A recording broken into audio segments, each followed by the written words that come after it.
Good morning, everybody. It is Wednesday. You're watching Live Impact News on WCNC Plus. I'm Jane Monreal, joining you here just after 9 o'clock. Hopefully your Wednesday is off to a good start. We are certainly feeling a little bit better here in the Carolinas. But we are working on a number of stories for you this morning. The first, you might have heard, an earthquake is striking, beginning a tsunami advisory for the coastal United States. And that earthquake, an 8.8 in Far East Russia, and that spinning off into major, literally, ripple effects now as Hawaii was on watch or warning, Chris? Was it a warning? Yeah, it was a warning. Now it is an advisory. An advisory? We'll get more to that. And that goes until the early morning hours of Saturday. All right, until Saturday. Yeah, because the aftershocks. But you dealt with history with this event, and luckily this wasn't a massive populated on-land event, or else it'd be mass casualties, and we still don't know the extent of the damage with that, saying it still wasn't unscathed by any stretch of the imagination. But let's bring up the graphic. So this is the largest earthquake, or the top 10 for the largest earthquakes of all time. 8.8 ties for the 6th place for the highest on the Richter scale recorded across the world. So world history as far as we're concerned, measuring the magnitude of earthquakes. So we haven't had one this strong since 2010, the one that impacted Chile. And the last time that Alaska even had one was 1964. You had one in 1965, but you don't really see Russia here on this list until 1952. So these don't happen that often. There's actually an average of every 10 years that you have one that reaches around a 9 on the Richter scale. So a little more detail, went down to a depth of 13 miles. So this is technically a massive thrust that physically moved the ocean floor, and that's why you have those tsunami risks. And a couple of, I wouldn't say fun facts, but facts about tsunamis is that a tsunami from an event like this can move upwards to 500 miles per hour. So if you're wondering how the timing is for Hawaii once this went off, they were immediately put under a tsunami watch and warning because they knew that something potentially could be coming from this, because they can time it with that average of 500 miles per hour and being about 3,000 miles away. So they knew the rough time that something could happen. And you might have the video here, I'm not sure, in the Impact Studio, but there was at one point you could see a time lapse of the ocean physically being pulled out. So this is very similar to what can sometimes happen with a hurricane. A hurricane, and when you're going to be so strong, it picks up all of the ocean water. It's literally a bulge, and it can do a lot of upwhelming that happens with this, but it can sometimes pull the sea towards it. This actually happened with Helene as it passed the Gulf Coast in some spots around Tampa because it was so strong and so powerful. So whenever you're having a tsunami as well, when it's approaching, sometimes it can kind of suck the sea back in before it crashes in. Now, the highest that I actually saw recorded for a site is about 4 feet in Hawaii, but there are some indications it could be as much as 7, but the only one I can say I personally seen with my eyeballs is 4 feet. So 8.8 happened at 7:24, but the reason why they're also under advisory is because of the aftershocks. These are all of the earthquakes that have happened over the last 24 hours. And reading some of the latest, one happens officially at 8:44 at a 5.2 magnitude. It was a big deal here in the Carolinas when we had the one that happened in Sparta, North Carolina. I believe that was a 4.1 to 4.4, somewhere in that range. Well, we're seeing that pretty much every 30 minutes, 20 to 30 minutes, because then there was one at 8:33 at about a 4.9, one at 4.6 magnitude that happened at 8:32. So yeah, and there's another one, 8:26, 5 magnitude. So there's just constant fives that are popping up here that is absolutely staggering, but that's also not too uncharacteristic whenever you have one of this size, because again, it averages once every 9 to 10 years. This does not typically happen. Again, the last one that we even reached this strength was about 15 years ago. So here's the Richter scale. This is where all these numbers come up. And just note that every category that you move exponentially increases the damage and the power with this. So for example, here on this map, 2, usually not felt. 4, there's noticeable shaking at that point. That's equivalent to 33,000 pounds of explosives. Once you get up to a 9, that's equivalent to 1 trillion pounds of explosives. So look at how much that is exponentially increasing from status to status, stage to stage. So that's always going to be a great to a near total destruction if it ever happens on land. We already saw what happened over in Myanmar not too long ago. That it was devastating, and that was actually in the 7s. So this is a historic event, and that's why they're going to continue to be on these tsunami advisories until further notice, because even though the aftershocks are mainly around a 5, there's no telling that this couldn't happen again. Does that usually happen? No, it's very rare, but that's why they're under that advisory, because if you get another 6 or 7, they're going to be seeing some high seas from place to place. So fingers crossed that we're not going to have anything that's hidden. Right now, there's no reported deaths or significant injuries. I know there were some minor injuries here in Russia, but this story truly isn't over. There's still a tsunami advisory until further notice. It goes until after midnight on Saturday. And then last but not least, of course, we also have the Pacific coast that is under an advisory as well. So that goes until the same time frame. And I believe that, did you see what the peak waves that arrived over on the Pacific coast? I think it was 3 feet, I think is what we saw. No, I didn't see that yet. Yeah, so it was not too long over the last hour. I just couldn't remember the exact height, but it was less than what we had in Hawaii. So the max waves that we've seen so many tsunamis are about 3 to 4, which, by the way, most of them are less than 10 feet. It's the ones that are over 10 feet are the ones that are historic. 3.5 feet. Okay, so yeah, 3 to 4 is the max we've seen so far. Again, this is a developing situation. It's just over now almost 14 hours that we've been talking about this. But again, a rarity. As for us, we're about to head into a rarity because we're going to see a big dip in the temperatures, transitioning over to weather. Sorry about that. We have a nice mix of clouds and sunshine, and today we're going to cloud things up just like yesterday. It's a beautiful start over here in Dallas. It's another humid one. We're seeing some rain down towards the south, but just like yesterday, I think you could really spark a storm as early as 11 o'clock, and you're going to continue to see on and off storms throughout the afternoon. So you might have been bit by one during the afternoon yesterday. They were heavy at times, while some areas barely saw a drop. I was at the grocery store about a mile from my house, and it poured. I went to my house, and we didn't have a drop all day. So that's how isolated they're going to be. From neighborhood to neighborhood, you're looking at different impacts. From county to county, you're looking at completely different statuses. And as we get a little bit closer to Friday, we're going to up our flood potential. And it's really because of a cold front. This cold front is going to slow down through the area. That's going to provide some more widespread rain. And the stationary front eventually is just going to stall out, and that's going to allow for a drier or a cloudier atmosphere for Saturday. And then once it finally moves, then you're looking at actually some drier air. So good news. But our rainfall chances are going to be elevated elevated until then, scattered over the next couple of days, just like what we saw yesterday or didn't see yesterday, depending where you were. But it's a little bit more likely for your Friday. For your daily planner, high of 92. It's going to feel as much as 100 by the middle of the afternoon with those on and off storm chances, which, by the way, if you want to celebrate July 30th, there's other ways to do it. It's National Cheesecake Day, so a nice cool treat. National Share a Hug Day. So that's always nice. Of course, get consent. I'm the right person. And then we have a National Paperback Book Day. Oh, who Yeah. still has a paperback? Oh, I should read more. I do not read. yeah, I don't read enough. Actually, most of my All right. books are Well, there's that. paperback because I'm too cheap. Audiobooks. I like. I do audiobooks like a and good podcasts. audiobook. So no backs. So no backs. So backs. No backs. Paperback, hardcover. Do Mad no. Libs count? Yeah. Sudoku here and there. Oh no, I have several of those. Yeah. Yeah. I actually just was starting to do Loco Sudokus. Oh, I've seen that. Yes, How- they're taking me much is that longer. different? Instead of the 3x3 box, it's a bunch of different shapes that you have to Oh, connect to okay. make the 1 through 9. It's a more challenge. So if you're already good at the hard ones, try some Loco Sudokus. Okay, very good. Okay. Anyways, Anyway. moving on. I'm here to talk about the weather, not the puzzles I do in my spare time.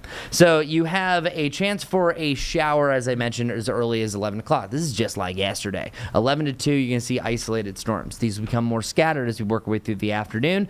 I think that we have plenty of moisture to get up to 100 for the real feel. That's going to be plenty of moisture and instability to provide storms to kind of collide with one another and form up until sunset. After that, things start to wind down. Then rinse and repeat. Tomorrow, I think it's a better chance after 1 to 2 than form as early, and it's more of a mid to late afternoon heading in the evening. We have storms that start to roll in as that low pressure system I showed you gets a little bit closer. But then here comes Friday. Friday, it's not a guarantee where these are going to be. Right now, it looks like west of I-77 gets the brunt of this. But if this happens, this is 7 o'clock, that's a pretty mean line of storms that is taking its time. If you see one storm after another and then things kind of start to bend back in around a low, that's where you're going to have a better flood potential. So we're not weather alert anymore for heat, but we will have a small window to stay weather alert because of the flood potential. Already, we have a medium threshold for a excessive rain event, which means chance for flash flooding. Low today, low tomorrow, but then once it's up to a medium, that should get your attention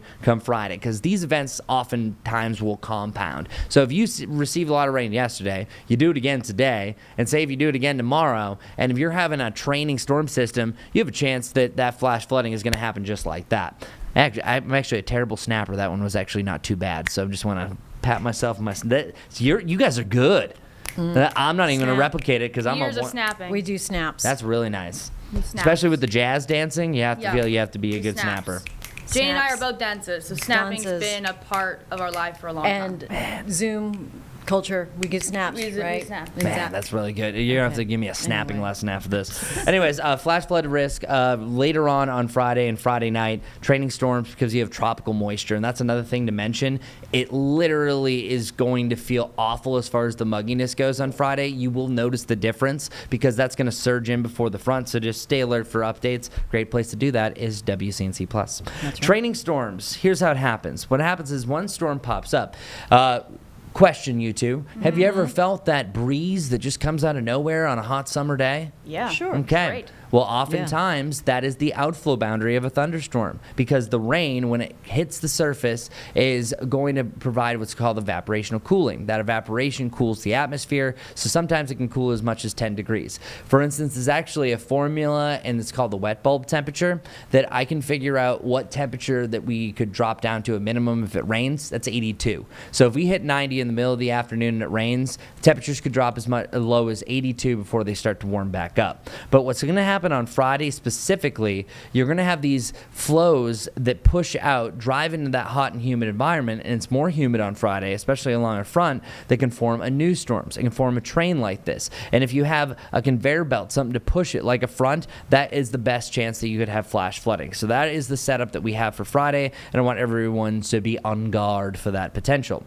Once that front passes us, we cool down. This is the classic cold air damming. Doesn't always happen this time of year, but it'll be cloudier, and we could only have a high of 79 on Saturday, which, by the way, something we haven't done in over a month. And September 28th is the typical high that we usually have at 79. Meanwhile, 66 on Sunday morning is going to be breathtakingly beautiful, almost crisp. Still a little bit on the sticky side, but that's the typical load that you have for the beginning of September. So note that we're about to change over to August. It feels like the wrong month, at least initially. So not lower 90s the next 3 days. Either side of 80 through this coming weekend. Sunday and Monday feeling a little bit more on the comfortable side to borderline sticky, and then eventually temperatures will start to work back to where they should be, close to 90 at the end of next week. But enjoy the treat while we have it. Ben had the best quote earlier. He says, not every summer day needs to be a pool day. Oh, that's true. Mm-hmm. No, because oftentimes I like it personally because during the summertime, if it's sunny, you feel like you have to go. If Mother Nature's giving you an excuse to binge watch or kind of chill inside or be lazy. You can still get the pool at sleepies, 79, though. the naps. Yeah, but it's going to be really cloudy with on and off rain throughout the day. It can be a golf day. It can be a binge day. You can do whatever you want as far as that cleaning goes. day, summer cleaning. Regardless, I'm still going to get outside just because, hey, it's upper 70s. Yes. It's going to feel great. Yeah. So enjoy it. Enjoy mowing the lawn. Mm-hmm. That's the time. I would chores actually done. mow the lawn over the next few days, especially though in the mornings before this rain starts to compile. By the way, That's true. Quick advice. All right, very good. Chris Mulcahy, thank you again, as always, as we bring you here back into the Live Impact studio at 9:15 now. Also want to let you know, in addition to the tsunami advisory for Hawaii and California, we are also monitoring the NTSB. They are actually meeting live right now. I'll bring you an update here. It has been 6 months since a midair collision right outside of DCA killed 67 people. So the NTSB is in the middle of a 3-day hearing that they're going to look into more information, share more information on this U.S. aviation accident that's happened in decades. And then lastly, of course, training camp continues this week for the Carolina Panthers. So very exciting time for us here in Charlotte covering that. Our Danielle Stein will join us around 10:40 this morning, bring us the very latest as we learned that they put on the pads, take a day off for the pads, and we'll see how they're doing this week. Yesterday, I think, was a day without pads for the Cats. Right now, we want to switch gears and talk about school. I know, school's about to start. Parents are happy, It's I'm here. sure. Oh, no, yeah. Some parents are happy. Some parents are happy. You got to get back into the routine. Yep. But there are some things we want to talk about now because with technology come more risks. You're able to stream your nephew's game and things of that nature with sports. Which is cool. It is very cool. You don't have to be there on the sidelines sweating it out with the parents and the coaches and all the, I don't know, coach dads and moms. Like stage moms and stage dads, right? But so with this streaming opportunity, Juliana O'Rourke from the Better Business Bureau here telling us that there is a potential scam. How does this work, Juliana? How are you? Oh, I'm good. How are you? You look good and summery here. Thanks for coming to stay cool. I know, right? Aren't we all? It's toasty out there. It is very sticky, and so, like I said, with sports streaming opportunities for the kids, this is really very cool, but at the same time pose its risks. What are we looking at here? Yeah, back to school is here, right? Which is crazy. Right. I didn't realize kids go back so early. Yeah. It seems like Yeah. second week of South Carolina's like August. next Totally. week. Yeah, so I didn't realize, so I'm glad I was able to come in and talk to y'all today. But yes, so basically what happens with this scam is, as you mentioned, you might have family that lives in a different state, you have sons or daughters, they play sports, your family members want to watch them, obviously they can't be here in person, so what they'll do is they'll go online, of course, they'll do a little search to see, hey, where can I watch this? Can I see this happening live? And they might stumble upon a link that says it's free, they see it on a social media platform, they're like, oh, this is great, I can watch it for free, let me click on this link, put my information in, be able to stream it. But the problem is, oftentimes, first of all, these links are fake, and they're asking not only for your personal information, but some of them will ask you for payment information because although they say it's free, it's not. And obviously, we know scammers are after two things, your personal information and your financial information. So what ultimately ends up happening, if you, of course, put your information in, now they have it. Hopefully, anybody that's doing this would see this as a red flag when they land on that specific page. But there's lots of things that people can do to not get taken advantage of. All right, yeah. What now? what are the red flags here? Yeah, so anything, if there's a platform that says you can stream something for free, there is a chance they may ask you for your information, your name and your email. They want you to register an account. However, if they ask you to pay for anything, that's where you want to be super cautious and don't put in your credit card information, especially if they're touting that it's free. But just like we always talk about with fake websites, shopping online, and looking for different things, you want to check out whatever website you're clicking on, especially if you're just kind of randomly searching online, especially if you see that link on a social media platform. You want to look to see, are there spelling errors? Does this look like an actual legitimate site? What's the URL? Is it weird? Is it an actual company? So those are some of the things you can do when you actually get to the site. Is it secure? HTTPS. Those are all things that you can look at. One of the biggest recommendations we give people is if you know the school that they're going to, go to that school's website. See if they actually would stream directly from their website, or even if they give information on how to stream that particular game, just because obviously it's their school. They want people to watch, right? Yeah, that's good. That's a good tip. So those are some things that you could do to be careful so you don't get taken advantage of, because we know, unfortunately, this happens every day to people. I mean, why high school and college sports particular? I mean, they seem to be targeting those level of education. Yeah, I think because they're so popular, and because, people can't go to their niece or nephew's games, or even sometimes parents, they're multitasking. And so maybe they can't attend a specific game, and so they want to be able to stream it online. And so they're going to target people any which way they can. Ultimately, it's, somewhat of a spin on a fake website, a lookalike website, things like that. But scammers will take advantage of you any chance that they get. And if, they can spin something to make it seem it's legitimate and people want to put in information, especially if they put in the credit card information, maybe they're going too quickly, not paying enough attention, scammers win at the end of the day. Oh man, I mean, and it should be now in our muscle memory when we see a link that's coming across our social medias to really look at the things that you advise, the HTTPS, the URL, hover around. Those should be like now ingrained into our everyday. Yeah, one other tip too is if you do happen to find a link on social media, where did you find it? I know specifically with, an X or Twitter account, look to see, did that person, are they only posting links to, see streaming games? Are they actually posting other things? Does it seem like a legitimate account? So those are additional things that you could take a look at to see whether you feel like this might be legitimate or more of a scam. All right. While we're on this school thing, besides sports, online photos, and it's yearbook picture taking, or not yearbook picture, but you got your senior photos, back and to all school. back to school photos. Very exciting time once again. These are all the things that we look forward to for the young ones and that first day of school. So now trying to capture these yearly milestones, what information here in these photos can also be risky. What are you talking about? Yeah, so we know that people like to post, their kids going back to school. It's a big milestone when they enter a new grade. So oftentimes we see these pictures where they're holding a sign, they have their name, what school they're going to, what grade they're in, maybe their height, their age, a lot of information that you don't want to get in the wrong hands. And so I know it's very popular. A lot of people like to do it, but we encourage people to not do that, especially with putting out all of that information about your child.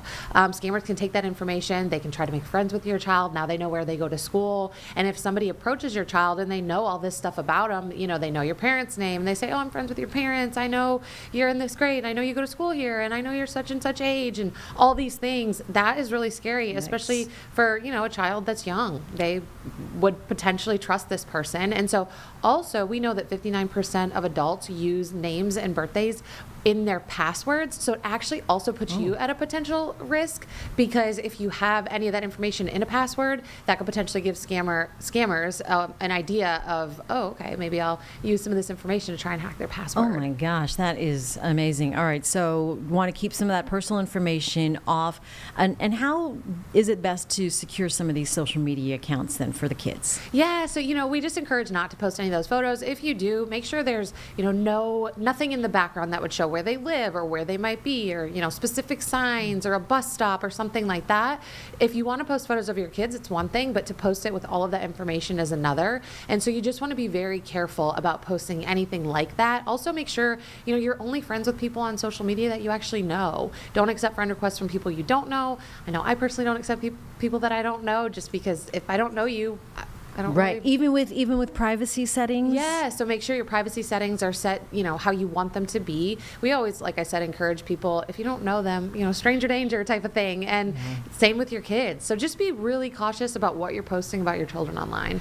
All right. It's always good to have these cybersecurity habits again built Yes. in. Check out your social media, your privacy settings, your kids. Yeah, check your passwords. If you And the use, passwords. kids' names, birthdays, things like that, you may want to reset them. Also, don't use the same password across multiple platforms. I know it's annoying. I know it's not fun to have to do that. I know it's hard to remember them, but we encourage you to constantly update your passwords and, make them as secure as possible. All right, Juliana O'Rourke, thank you for giving us those good tips. Another week before school starts in South Carolina Yes. and York County, and then another few weeks before CMS. So now is the time to really buckle down and get the kids ready. All the work, good preparation makes for a good first day of school. That's right. Juliana O'Rourke, thank you from the BBB. Thanks for you. coming in here into the Live Impact studio. Time right now is 9:24. Want to let you know, by the way, that NTSB hearing is underway. It is on our secondary channel on the WCNC app. So you can put that on your phone or your other mobile device and keep this main channel up, because we're going to stay with this school theme. Now that we are approaching August and the first day of school, we are talking to superintendents in our area and what they're looking forward to, and all the details that you need to know as your kids get ready for the first day and really their first year back to the academic school year. So today's interview is with the Clover Superintendent, Dr. Sheila Quinn, and our Lisa Washington talked to her. This is that interview now in its entirety here on Live Impact News on WCNC+. This is year 8 as superintendent, and it's been a great ride. That's the first thing I have on here. This is your 8th year superintendent. What is that like? Does it seem like it's been 8 years? Because you were in education, you worked for the state for a while. Being superintendent 8 years, you're, I guess, settled in now? I feel settled in, but we like to say that the COVID years were like dog years, so I'm really kind of considering this year 18 for those 2 years of COVID were tough.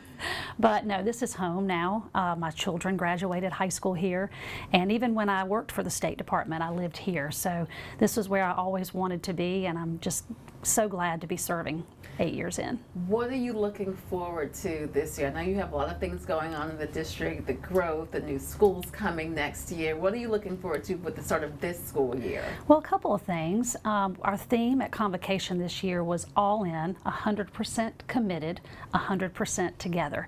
And so we're really trying to lean into this idea that all kids are successful, all staff can be successful, and we can do it as a family, even though our family is growing. So we're going to be adding high school number 2. It's always hard to go from a 1 high school town to a 2 high school town. Middle school number 3 and elementary school number 8. And so all that will happen as this year rolls through. We will draw attendance lines and we will staff those schools. So as we're trying to say 100% together, we'll also be doing some dividing.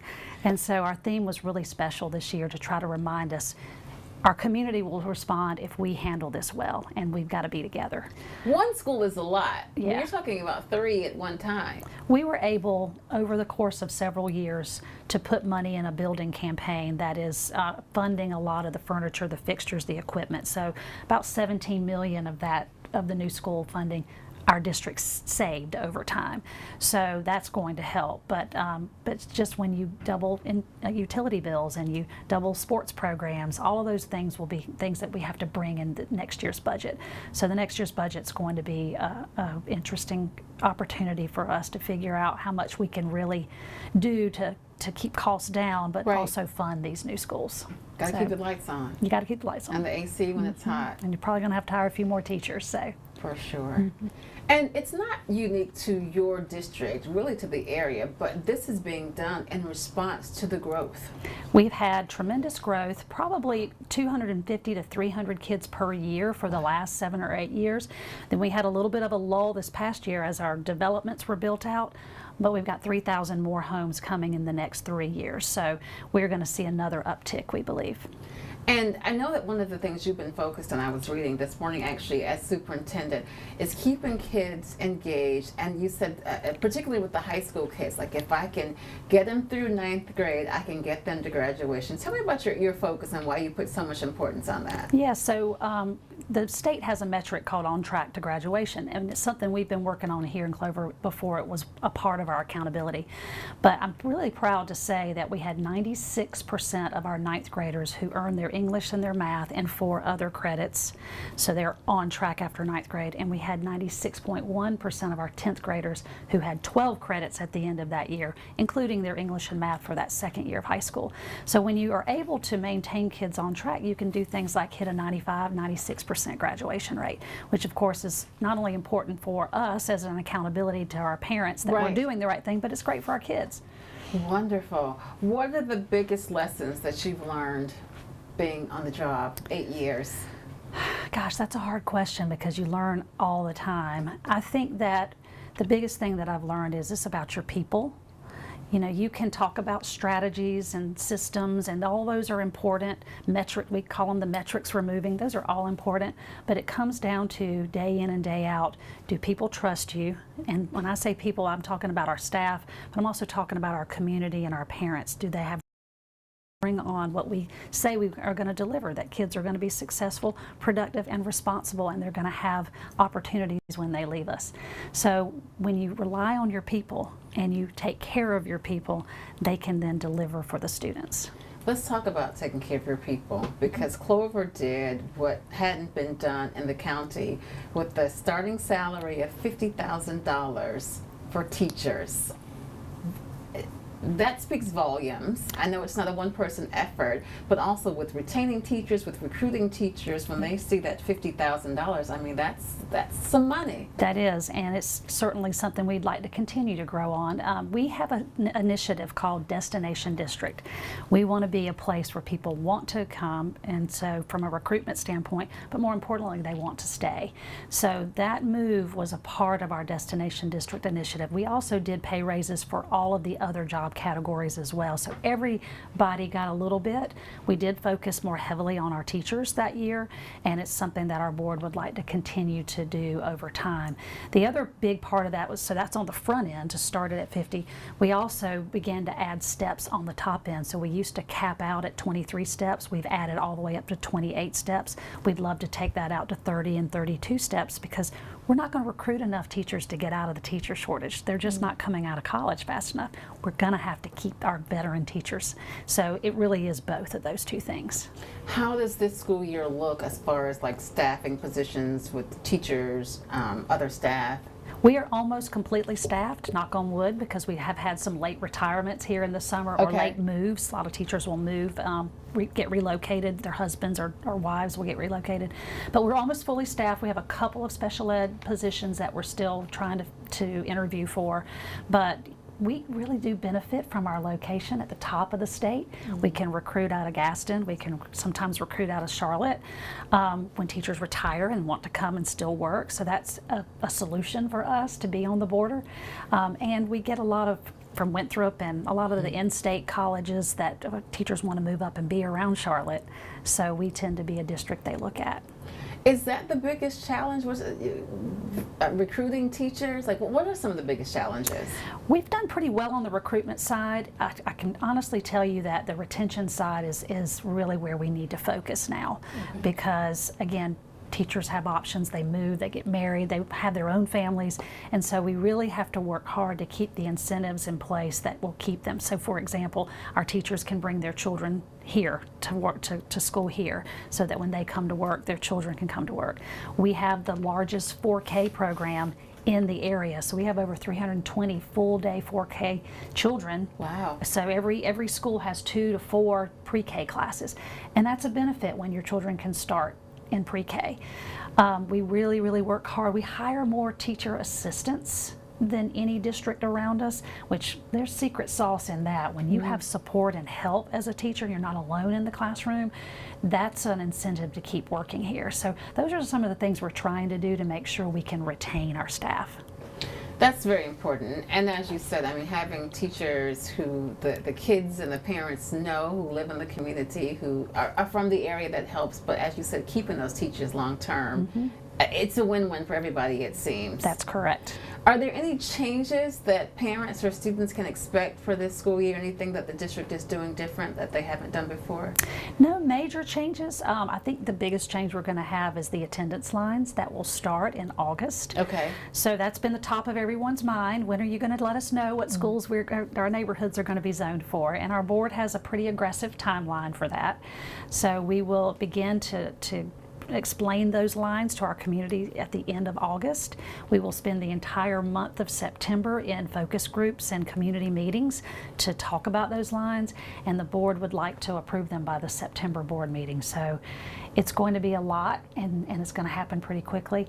Some of the lines are going to make perfect sense, but you're always going to have people that say, no, I want this instead of that. And so when you say lines, just to clarify, you mean like the boundaries with the new schools of where the zoning will be That is- determined which school one will attend? Yes, and it's so interesting because when you have 8 elementary schools, you would think that's really just going to be a certain part of your community, but almost every school's zone is going to be touched. There may be minor touches in some, but almost every school zone is going to change in some way. And certainly when you have one high school, when everybody's gone to one, then we're going to split that. So that line is the line people are really asking questions That's about. going to be an interesting one. I can't wait Yeah. to talk to you about that next year. That'll be a little It's going different. to be all right. Let's switch gears now and talk about everything that everyone's talking about now, AI.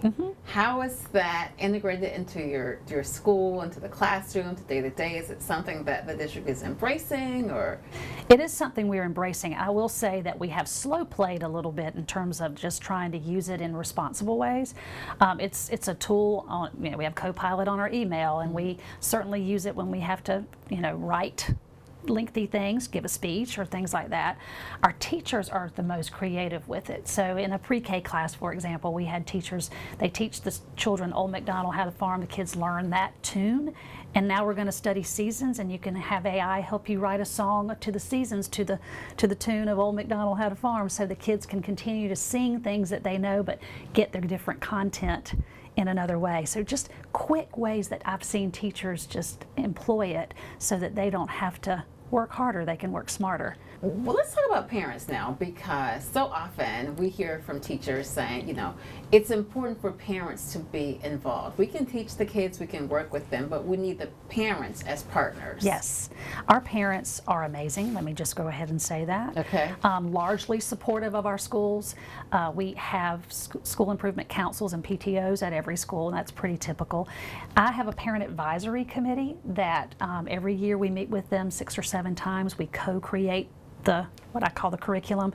I get 3 topics, they get 3 of the things that they need to know more about, and we work together to try to co-decide how we want to work together and make changes in our district. So that has been very, very positive. I find that our parents are really asking a lot of questions about time on devices. They want to be sure that kids are getting good play time as well as device time, and so we tend to have lots of questions and comments about that. Our parents truly support our kids as readers, so we have lots of books that go home, and our parents are very good at helping students, making sure they're reading. So we feel very blessed here with our parent support. So it's not hard to, I guess, find a balance. Parents' rights are so important, but it seems like that's something that you've figured out, Well, or we've that tried to works embrace well. it. When cell phones were a big topic, we involved parents in that discussion. Like I said, device time is a new area that they really want to have comments. Controversial topics. So if you want to teach something that's controversial, how are parents informed, and given some options about that? And so we've been through all of those topics with our parent advisory group and with our PTOs and SICs. And I think we're in a good place there. You mentioned cell phones. What are your thoughts on the cell phone bans? I'm not sure what your school district's policy is specifically, and how does that work with parents and students and finding a balance with that? Well, so our state passed a law, Free to Focus is the what they called it. And so we have a complete cell phone ban. Now, when I say that, students can bring it, but it must be put away from the time they walk into the door and the first bell rings until the second bell rings at the end of the day. And so we've always had that at elementary and middle. That wasn't new for us. Right. Now, the watches, I think I was telling you, that has been, not being able to get on your watch, that has been something that's been new. High school, it was a bit of a learning curve, so we pulled our discipline reports before the cell phone ban. We had maybe 12 phone infractions. Okay. Guess how many we had last year? Before the ban, you had 12? 40. No, well over 200. 200. So why? Because teachers were enforcing the rules. Okay. Administrators were enforcing the rules. And I would tell you that our kids did really well with it. And actually, when I talk to my student ambassadors, I have a student advisory group, they actually say they like it because they don't have to like that whole I have to post, I have to keep a streak going. They can go through their school day without that being priority, and they can talk to you. The principals tell me that when they see students walking in from the cars into the building, they'll make eye contact, they'll smile at you, they'll say hello, whereas before they had a phone in their hand. So I do think there's been some benefits. Our surveys indicate from teachers they're very happy with it. So, we'll take on year 2. Hopefully our discipline referrals will go down a little bit. I guess my number actually should have been higher now that I think about it, because you had a lot of kids in your high school. So 40, I think, is probably a bit low to Yeah. even guess that. Yeah. Yes. So, it is what it is. We're going to enforce the law. Right. And I think at the end of the day, kids are going to be better off for it. Oh, absolutely. I mean, I don't think there's any parent who will say my kid doesn't get enough screen time or doesn't spend enough Right. time on a cell phone. Right. For sure. What are you looking forward to? What are you most looking forward to? Did you say this is your 34th? 34th year. I always love the first day of school. So my district's small enough that I can get into every school. Now it takes me all day now because we're growing. But the most fun thing about the first day of school is when I open that first car door and that first child gets out, and they always have their cutest clothes on. And they are so happy to be there, and their parents are there. Happy too, maybe for a different reason, but anyway, it's just such a happy day the first day. So I'm looking forward to that. We have our back to school bash this Friday. Okay. Over 60 community partners are there. It's at our Memorial Stadium, so it's at our football stadium. They're giving out shoes, they're doing haircuts, they're doing school supplies and book bags. Every school has a booth, parents come, there's inflatables, food. It's just a fun end of summer, back into school, kids catching up with their friends, and it's hot, but it's a lot of fun. So I'm looking forward to that. And what about new teachers? I guess that I always think, kids think about back to school, but what about the teachers who might have some jitters? Maybe you're new at this, or it's a different school or a different grade. We are working really hard to make sure our first year teachers have a lot of wraparound support. So we've been really refining curriculum for them, because they want to know what they're teaching has been vetted by someone else and that it's the right thing to do. But we're also doing some things where it's really hard for young new teachers to live in our community because it's expensive. So we are working with and have secured a lot of vendors who are giving 10% off here and some break in rent ideas here. So Okay. we really tried to do some things to make our new teachers not have those jitters, to feel like they got support in everything that they do. So for the parents who are watching this who may never get to have a conversation with Dr. Quinn for whatever reason, what's your message to them who will see this interview? What do you want them to know from their superintendent? I want them to know their children are in very good hands, that we are here for every child to be successful, and if they ever have any question about that or any concern about that, their teacher, their principal, and this office, this administrative office, will always be there to listen and help. The nice thing about being with a small district, 9,300 kids roughly, is if you email me, you're going to get an email response back from me. I mean, it's not a layered, we're responsive, and I want them to know that and feel confident that we have an open door policy for them. What am I not asking you? Is there anything else that I'm leaving out? Well, I just want to invite you to come back next year when we're opening up Lake Wiley High, Liberty Hill Elementary School, and Roosevelt Middle School. So we have been a district that every mascot has been an eagle. Even Really? even our two middle schools are Blue Eagles and Golden Eagles. Okay. So we now will have a Charger, a Patriot, and a Tiger. And that's just new. So come back and experience what that's going to be like. I look forward to it. I can hardly wait. That's going to be exciting. Okay, last thing, I said your message to the parent. What about to the kids? Because some kids watch the news and they're going to see this. What you want them to know from Dr. Brad? I want them to know that we're all in, and we need them to be all in. And all in is we're accountable to each other. We're going to be leaders. We're going to focus on learning, even though we're going to be doing some things that are distracting, like drawing attendance lines and things like that.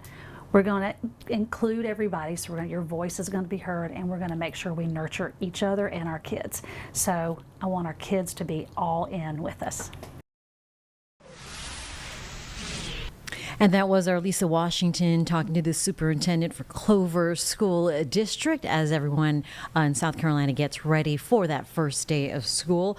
More superintendent interviews to come on the stream here on WCNC Plus. And thanks for joining us here just about 9:45 on a Wednesday morning. I'm Jane Monreal on Live Impact News. Right now we are following the NTSB hearing, a 3-day hearing happening this week where it's been 6 months in American Airlines regional jet and a U.S. Army Black Hawk helicopter collided mid-air. This crash has been under investigation, and this hearing taking place right now. Let's listen in here on Live Impact News on WCNC Plus. Warrant Officer Colleen Lewis, Department of Evaluation and Standardization with the U.S. Army. Steve Bradham, Chief Airworthiness Engineer with the U.S. Army. And Mr. Scott Rosengren, the UH-60 Chief Engineer with the U.S. Army. Chairwoman Hamady, these witnesses have been pre-qualified and their respective experience and qualifications appear in the docket as exhibits. Thank you, Dr. Bauer. Will the witnesses please stand? Please raise your right hand and answer by saying, I do. Do you swear or affirm that the testimony you will give in this hearing will be the truth? Thank you. You may be seated. As a reminder to the witnesses, you'll remain under oath until the conclusion of the hearing. We ask, and this is very important, we ask that you answer questions factually. Please avoid analysis or any speculation. If there's a question about the question, if it leads to speculation or you think it might, just direct the question to me and I'll make sure to clarify. Also, I'm going to ask our staff, we've already talked, but just a reminder, and then also the witnesses, please do not use acronyms. We all use it frequently. But there are a lot of people, both in the audience and watching virtually, who don't know what those acronyms mean. So we want to make sure that they can follow along. So please try. I know it'll happen, of course, but if we can try and do our best, I think that would be much appreciated. Finally, you have microphones ahead of you, so just push the microphone button to talk and push it again when you're finished. Thank you so much for being here, and I'll turn it over to Mr. Shin. Good morning. We will begin panel 1 of this investigative hearing with a presentation from myself and Ms. Moeller. The purpose of this panel is to discuss the air data system and altimeters on the UH-60L Black Hawk helicopter. Investigators identified discrepancies related to the accident helicopter's altitude, leading to additional investigative work to determine the validity of the altitude information displayed to UH-60L pilots and the altitude data recorded by the helicopter's Flight Data Recorder, or FDR. To begin, it's important to start with some definitions of altitude, which is an aircraft's height above some reference point. In this image, there's an example of 2 different ways that altitude can be measured: above mean sea level and above ground level. We will discuss pressure altitude, which is then corrected to height above mean sea level, and radio altitude, which is measured by bouncing radio waves off a surface below the aircraft to determine its height above ground. A third type of altitude, GPS geometric altitude, will also be referenced.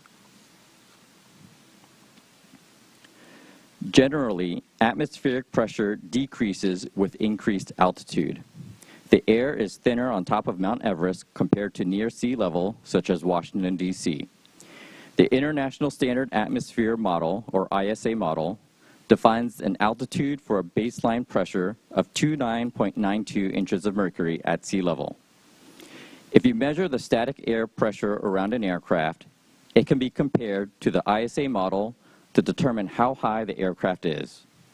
However, as you know from weather forecasts, atmospheric pressure can change, so a correction factor for local atmospheric conditions is needed to be applied to more accurately determine an aircraft's height above sea level.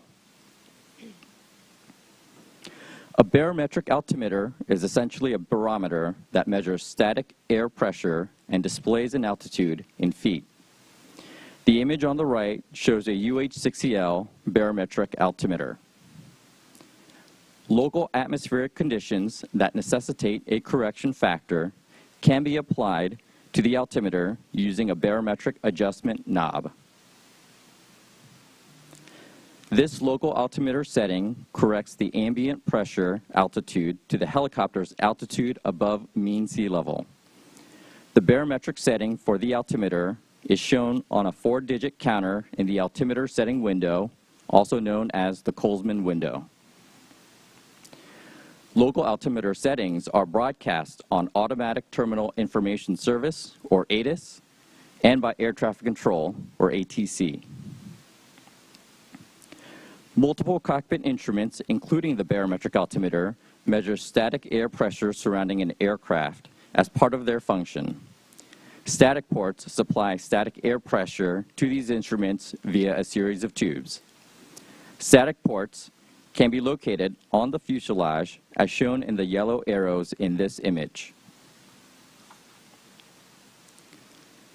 Static ports can also be incorporated into a pitot tube, which is called a pitot-static probe. The UH-60L helicopter, as shown in the image on the right, has 2 pitot-static probes that are located on the left and right sides of the cockpit roof, immediately aft of the cockpit doors. The UH-60L helicopter has 2 independent static systems, identified as Static 1 and Static 2.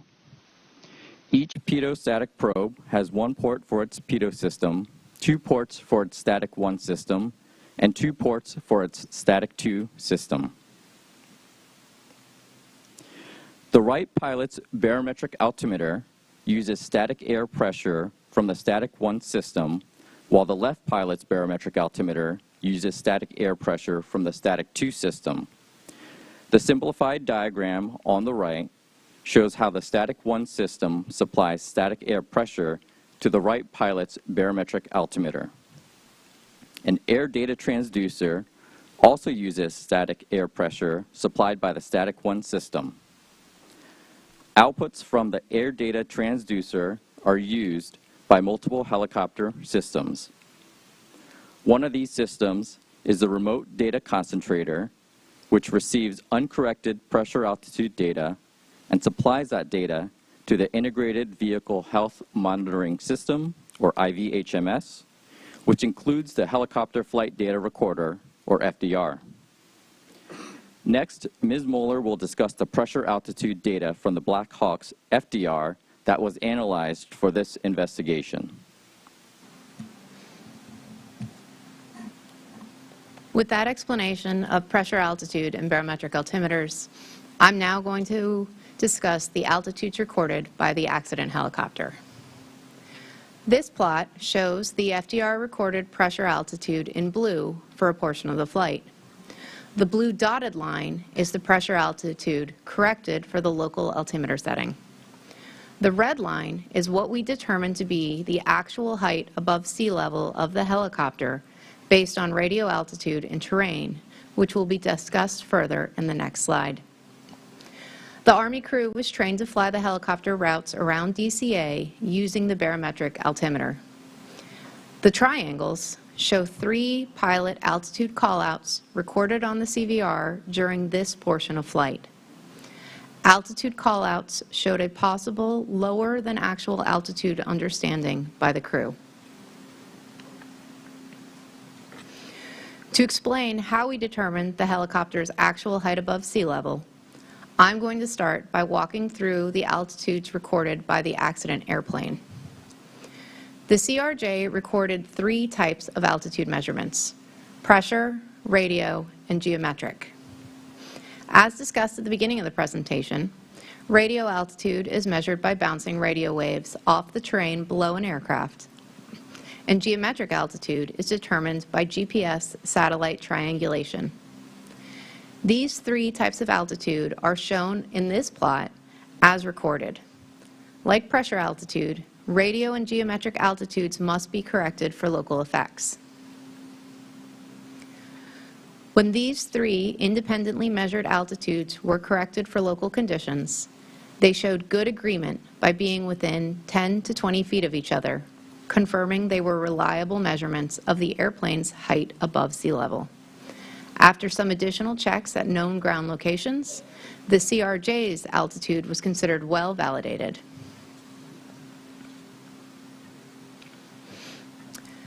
This plot shows the CRJ's corrected pressure and radio altitudes as solid lines, and the Blackhawk's corrected pressure and radio altitudes as dotted lines for the end of the flight.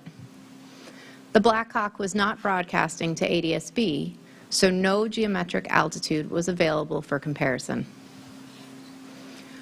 For the final 5 minutes of flight, the helicopter was flying over the tidal portion of the Potomac River, so the radio altitude would be equal to the height above sea level.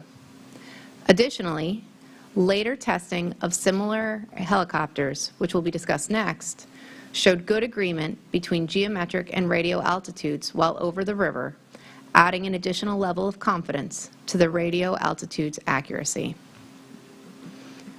While the radio altitudes of the CRJ and the helicopter, which are shown as red lines, were within 10 feet at the approximate time of impact, the helicopter corrected pressure altitude was 100 feet lower than the CRJ's corrected pressure altitude.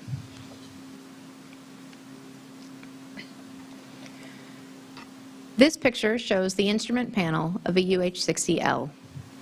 On the right side of the image, the radio altimeter is circled in red, and the barometric altimeter is circled in green. The discrepancies between the radio and pressure altitudes recorded on the accident flight data recorder and questions about what altitude was displayed to the crew based on their altitude callouts led to a series of altimeter tests. 3 UH-60L helicopters from the same battalion as the accident aircraft flew a formation flight where the right seat pilots wore cameras to record the instrument panel. After the flight, the data recorders for each helicopter were downloaded for comparison to the in-cockpit instrumentation videos. This led the lead helicopter was broadcasting to ADS-B, so geometric altitude for that aircraft was also recorded. The altimeter testing found that on the ground, before the engines were started, the barometric altimeters of all 3 helicopters were within 20 to 45 feet of the field elevation, which would be considered within tolerance. Once the main rotor was producing enough lift to hover, the barometric altimeter readings dropped significantly and were lower than the helicopter's actual on-the-ground elevation or hover altitude. Notably, the barometric altimeters continued to be 80 to 130 feet lower than the helicopter's determined altitude above sea level when flying at speed over the tidal portion of the Potomac River later in the test. Additionally, the corrected pressure altitude recorded on the data recorders did not match the video captured barometric altimeter readings on the ground for any helicopter, but did show good agreement when flying over the Potomac for 2 of the helicopters. The results of the flight tests led to on-ground tests of the pitot-static systems for each helicopter. For these checks, the pitot-static probes are connected to a test rig that simulates set altitudes by increasing or decreasing the pressure the probes see. The altimeters on 2 of the test helicopters performed well. On the 3rd helicopter, the altimeters still performed within or near the tolerance, but were less accurate. So, while the altimeters showed an 80 to 130-foot differences in flight, they were within 20 to 55 feet under a controlled test environment.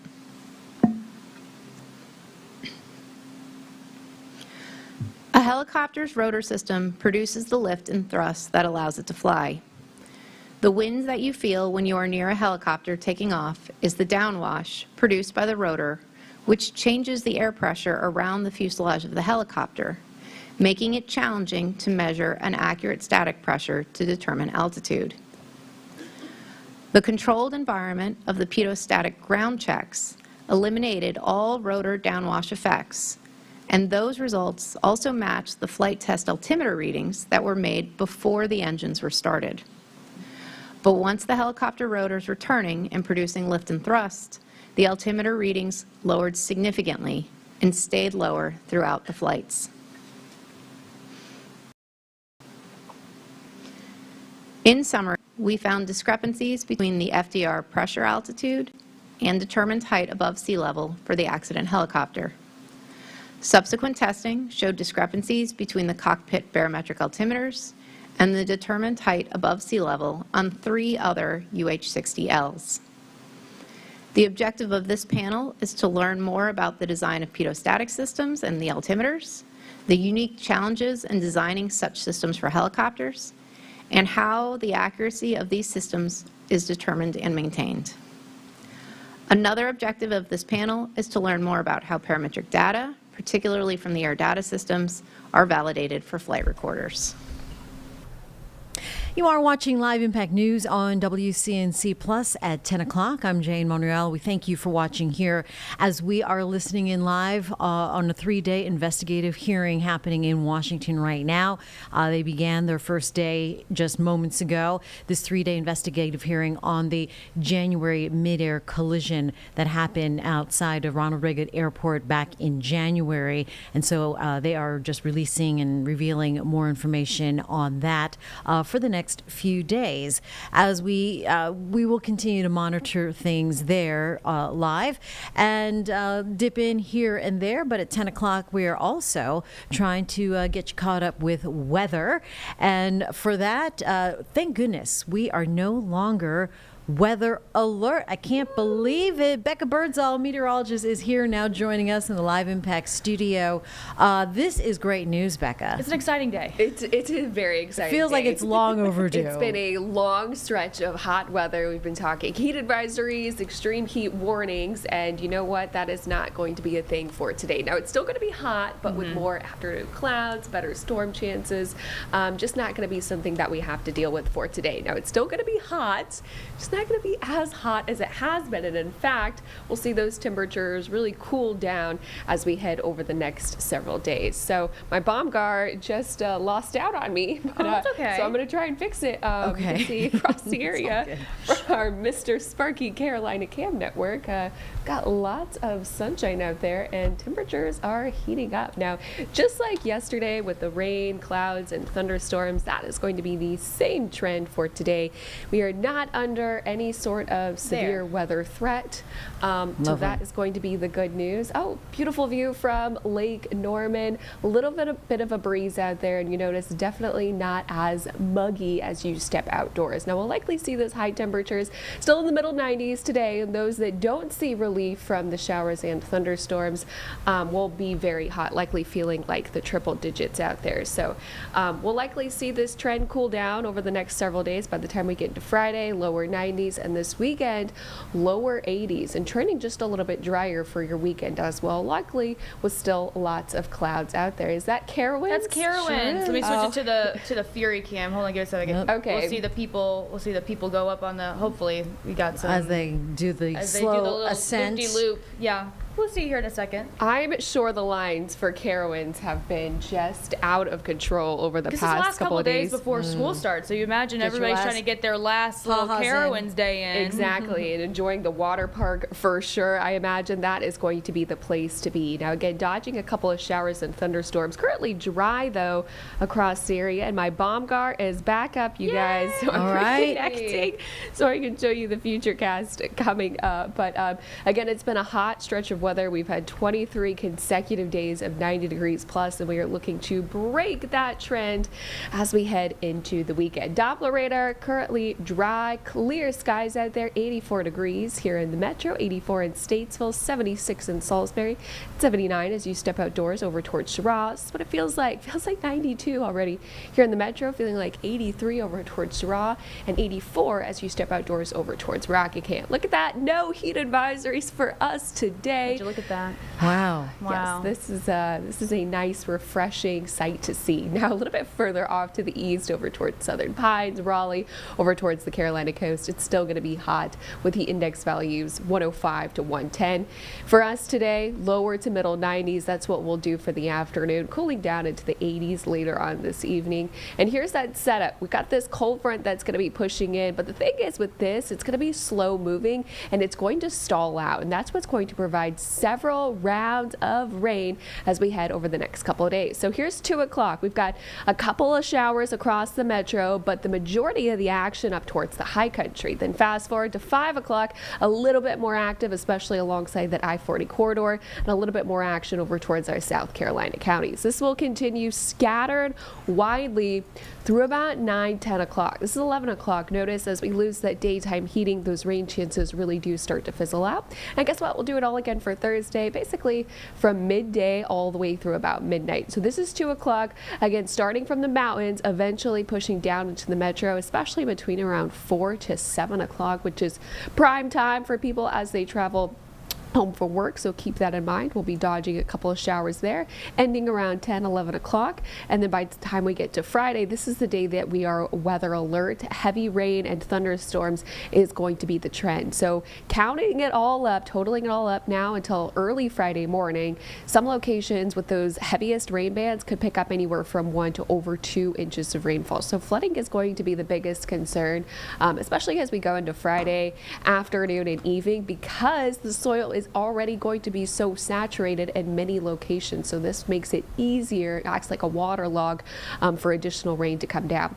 So again, stay weather alert, check back in for frequent updates, and of course keep up to date with WCNC Plus, as we will always have the latest forecast. So you can see rain chances peak on Friday, but they do calm down for your Saturday and Sunday. Saturday has been trending very rainy over the past couple of days, but now starting to only see about a slight chance for a couple of showers in the area. So that's going to be good news, especially if you do have any weekend plans. Would say though that Saturday is likely going to be cloudy. A few areas of light rain is going to be possible, but not looking like it's going to be a washout at all. By the time we get to Sunday, Monday, lower 80s, and we'll be gradually warming back up into the lower 90s, which is right where we should be for this time of year. But I do think heading into August, the hottest weather that we've seen could very well be behind us. So we've got through the hottest weekend of the year, triple digits for both days. And this weekend is going to be a breath of fresh air. Upper 70s for Saturday, lower 80s for Sunday. That is a 20-degree temperature difference. Again, a couple of showers in the forecast if you're planning your weekend out. But overall, looks to be pretty nice. In this 7-day forecast, we do have a Charlotte FC game happening on Thursday evening. Again, going to have the chance for scattered showers and storms, so that will definitely be something that we are monitoring. Friday, weather alert for the potential of flash flooding as that cold front moves along. Behind it, though, going to be some nice, cooler air, and I'm calling this round 1 of false fall. False fall. Just round 1, because we are going to be heating back up into the lower 90s 90s, but this nice cool down is well deserved. For sure. We could use the break. Yes. The ACs could use the break. Everything. Yes. Everything. All right, Becca Birdsall, thank you for coming in here and giving us the good news. We appreciate Of that. course. Awesome welcome news. Little break before we get back into the summer Yes. temps. All right. And then we're going to miss it again in winter. We're going to be like, remember? Yeah. Oh my gosh, we're so cold. Where's the Where's the cold? heat? No. I know. It is. Just wait 6 months. It is what it is. Yeah. All right. Thanks, guys. Here in the Live Impact studio at 10:07, we are still listening in here live now to the NTSB hearing, day one, as they begin their 3-day investigative hearing on the January mid-air collision that happened at DCA in Washington, D.C. about 6 months ago. This is live on Live Impact News on WCNC Plus. Meet that military standard, would there be a required redesign, or would there be a correction factor that gets applied that pilots have to utilize? This question to Mr. Bradham.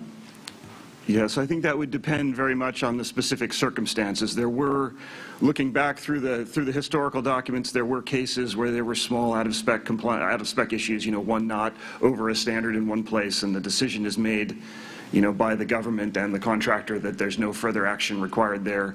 They can provide a correction to the operator when that's necessary, but again, I think it would depend on the particular flight condition and the particular size of and the effect of the noncompliance.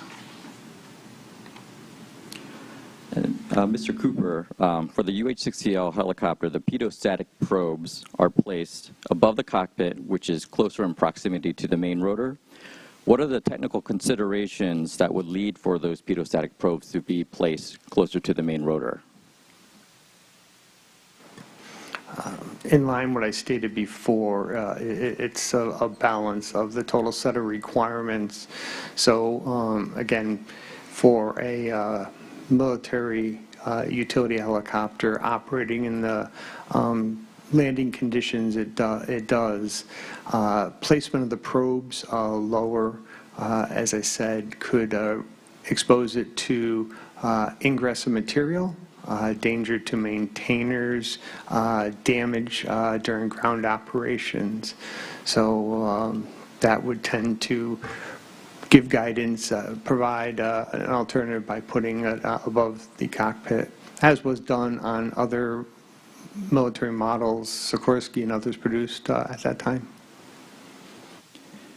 And Mr. Gant, can you describe how the FAA approaches certification of static systems and barometric altimeters on civil helicopters? Yeah, so as mentioned previously, for altimeters in civil transport category helicopters, that is regulated by Federal Aviation Regulation 29.1325 for altimeters. And the expectation is that the applicant for certification would comply with all the requirements within that paragraph, including the position air requirements that are in there. There are allowable tolerances. And from the FAA's perspective, would there be a concern with the placement of the pitot-static probes as seen on the Black Hawk? I don't have any opinion on that. I think there's different ways to design, just as we've shown in your presentation. Maybe typical today is more on static port locations on the fuselage, but there have been many instances where static ports are also co-located with the pitot system. So again, it comes down with compliance to the requirements and not necessarily the aspects of whether that's incorporated one way or the other. And Mr. Cooper, aside from customer requirements, what would be other technical considerations to select a pitot-static probe versus a pitot probe with a separate static port that's on the fuselage? Again, I sorry to come back to it, but it is the total set of requirements. In that picture you showed for the fuselage placement, that was a Naval Hawk aircraft, a Sikorsky-produced Naval Hawk aircraft, but it does not have a requirement for a sliding cabin, or also known as the gunner's window. So that area would be covered when the gunner's window is in the open position, as it can be in flight. So that would take that location, that example you shown. It comes down to available real estate, the dynamic conditions in that area. In your discussions with me earlier, you mentioned tail ports, static ports, but again, there's equipment on the Black Hawk that would impact that operation. It's considering all the requirements that the helicopter must meet, what's fitted to achieve that, and what available area on the fuselage can be utilized, and then with that, understanding the dynamic conditions that may be present on that fuselage if it's static, if it's suitable for a static port.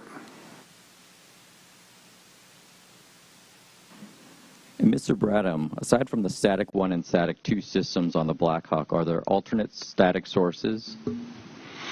No, not on the Black Hawk. The S1 and S2 are redundant, and each static system, as you mentioned in your presentation, pulls from each side's pitot tube. So S1 is fed from both right and left, and S2 is fed from both right and left.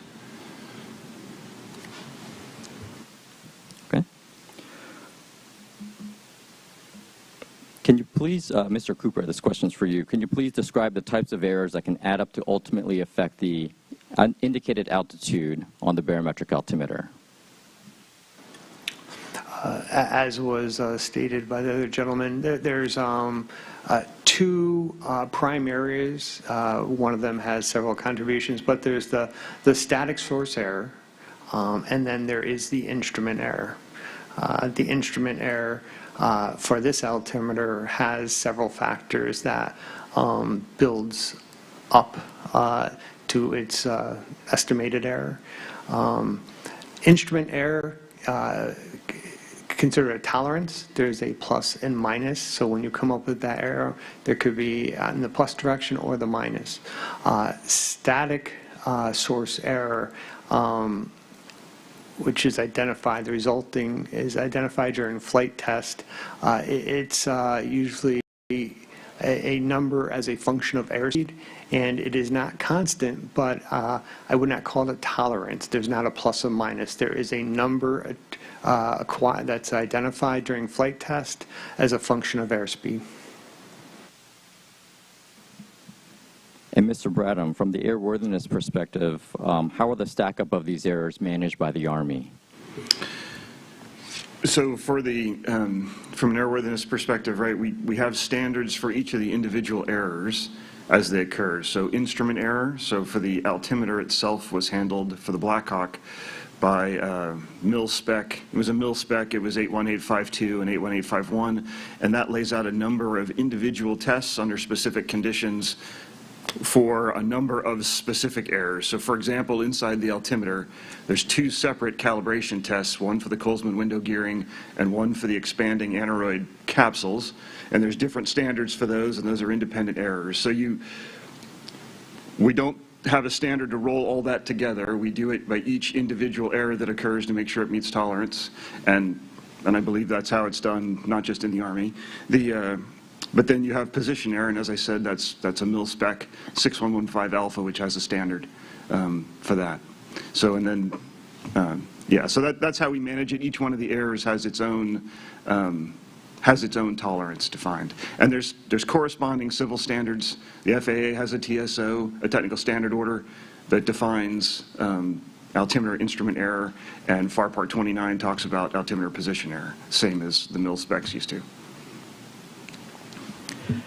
Mr. Cooper, can you tell me about other designs for barometric altimeters? In this case, the accident helicopter's barometric altimeters uses aneroid wafers or capsules, as Mr. Bradham mentioned. Can you tell me more about other designs that ultimately allow for higher precision and accuracy for barometric altitude or pressure altitude? So First, of the time period, that was a common design. And as I said, the government requirements, that altimeter was specified to be used and was provided by the government. As time has gone on, and certainly current day, air data computers became available, which provided they did not have the mechanical wafers, the mechanical indicating dial. They did not have the mechanical correction for the Colesman window. So those errors could come out. So the implementation of air data computer, which requires a different display medium, allows you to achieve a lower error at the instrument error analogy. And Mr. Bradham, what are the factors that are considered in transitioning existing helicopters to newer technologies such that Mr. Cooper just talked about? From an airworthiness perspective, we're just looking to see if it meets all the standard requirements. I would say that, the Army, DoD, we've moved away from the very prescriptive mil specs, and we use commercial standards more typically going forward.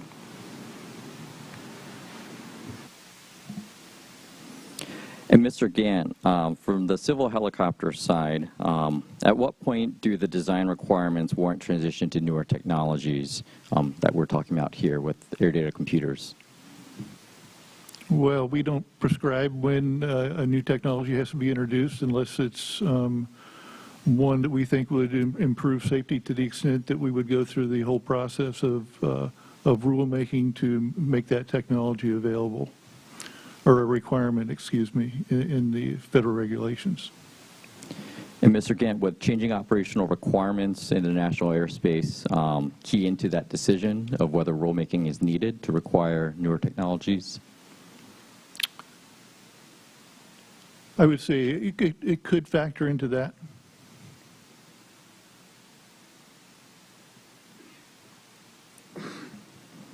And this question is for both Mr. Cooper and Mr. Bradham. Aside from rotor wash considerations, what other challenges are there in designing an air data system that provides accurate indicated altitude to the pilots? I go from my perspective, the main issue is low speed operation, right? And that's the influence of the rotor wake, which is what you talked. It's why you see, when an aircraft picks up to a hover, why you see the altimeter decrease, right? It's the rotor wake coming down on the static system, and that's at low speeds. Common to helicopters, that can be an issue. It's why the Black Hawk pressure instruments, really below 40 knots aren't used. So I think that's the primary issue, but the configuration of the aircraft can affect the static position error. Yeah, for low speed, it is obviously the rotor wash, but at more forward speeds, that rotor wash is not impinging on the probe, so that is not a factor at the higher speeds. Certainly above 60 knots normally is where we don't see that effect. Again, depends on the install, but it is the configuration of the aircraft, what else is installed, either originally or as the model has been utilized, and certainly the customer has updated configuration of the aircraft. So installation of items can have an effect on the static position error. Thank you. I'll hand it off to Ms. Mueller. Good morning. Mrs. Lewis, when flying at low altitudes, do you normally reference the radio or the barometric altimeters? In my experience, when flying at low altitude, I would be referencing the radar altimeter. And when would you transition roughly between the two? In my experience, certainly 200 feet and below, I would be referencing the radar altimeter. However, if I was flying on a published MSL route, I would be referencing barometric altitude. Ms. Lewis, can you go over the procedure for setting up the barometric altimeter and checking it before flight? Yes, as part of the cockpit equipment checks, the barometric altimeters are set on the ground before the aircraft is started, and the requirement for the Army is that they are within 70 feet of field elevation. And where do you get the barometric setting from, usually? From ATIS, the Automated Terminal Information System. Thank you.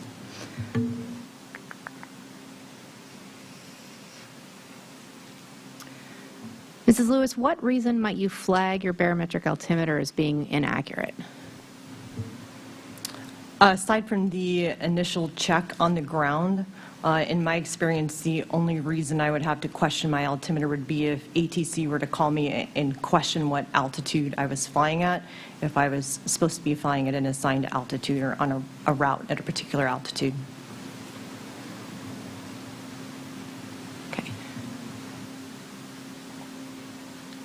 So moving gears a little, Ms. Lewis, what other helicopters have you flown? I have flown the Alpha, Lima, Mike, and Victor versions of the Blackhawk, and those are the only helicopters that I have flown. Okay, thank you.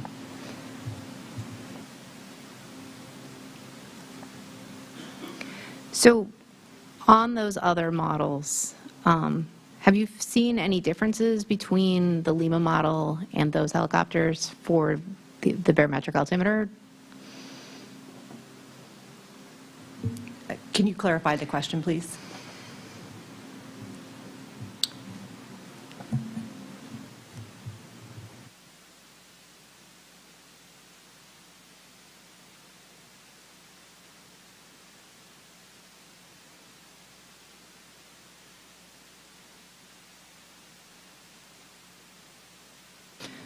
Okay, so when you're at hover in that flight regime, have you seen between like the Alpha to the Victor and the Limas different, like do they feel different, like what is being displayed on the barometric altimeter?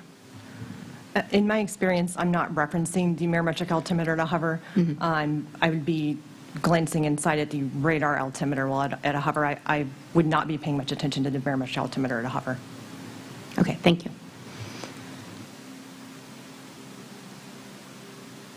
Mr. Bradham, could you please describe the standards related to the design of the static system for the Army helicopters?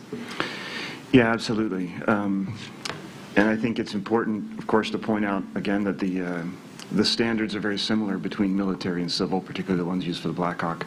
And so we'll talk about all the different kinds of error, right? So the standards, you have a standard for the instrument itself, which was the mil-spec 81851 and 81852, which have the same tolerance. And that has a number of different tests inside it, a number of dynamic tests for things like hysteresis and friction. But I think the main ones to focus on here are the two calibration tests. You have a scale error test, which is where you test the calibration of the capsules themselves. And then you have a barometric scale setting test where you test the calibration of the Colsman window gearing itself. So you have standards for each one of those, and those standards vary by temperature and they vary by altitude. So for example, in the scale test, the standard at sea level standard temperature is plus or minus 30 feet. But at 500 feet, that's plus or minus 35 feet. It changes. At extreme temperature, that can go to as far as 60 feet. And then the barometric scale setting is generally plus or minus 25 feet, but it too changes. And that's very similar to the FAA TSO, which is based on a Society of Automotive Engineers standard. And then you have the position error standard. As we talked about, that's for aerodynamic effects on the system, and that's in this case that was from MIL-I 6115, which is plus or minus 25 feet per 100 knots of airspeed, and that's very similar to Part 29, which is 30 feet per 100 knots of airspeed. And then I'll just mention it here, just that if you compare radar altimeter to baro altimeter, you have to keep in mind that Radar's measuring true altitude, like if you put a tape measure out the aircraft to the ground. Pressure altitude is measuring a pressure altitude based on a temperature assumption, and so you have to correct for non-standard temperature as well. Thank you. Thank you. So, Mr. Cooper, what amount of difference between the barometric altimeter and the helicopter's actual height is expected for UH-60L? Based in my review of the government requirements prime item development spec, I've not found a standard cited for static position error, not defined. Instrument error is identified by the mil specs that were cited, 81852 and 8851. The mil spec that was cited, 6115A, was identified in a report, but have not found it defined in the government requirements. So ultimately, the resulting error was identified by flight test.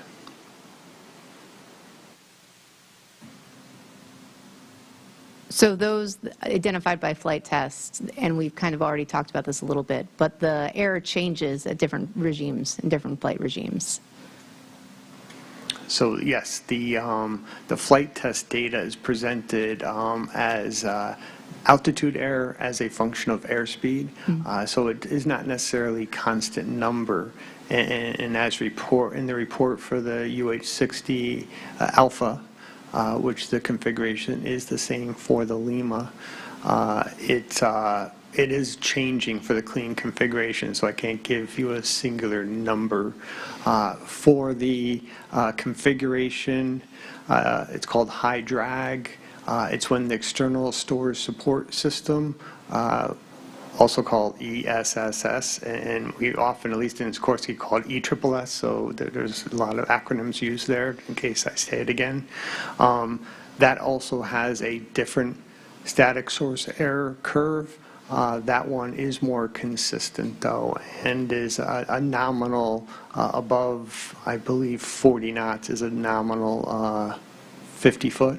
I'll have to check on the speed, but it is, as you stated before, as is the clean, higher in a hover, but in forward flight, it's a nominal 50 in that configuration. Thank you. Oh, and just for people who are listening, the ESSS, or the picture of the accident helicopter, the wing tanks out the side. Right. So how does Sikorsky manage that difference in altitude? What is it that you produce for?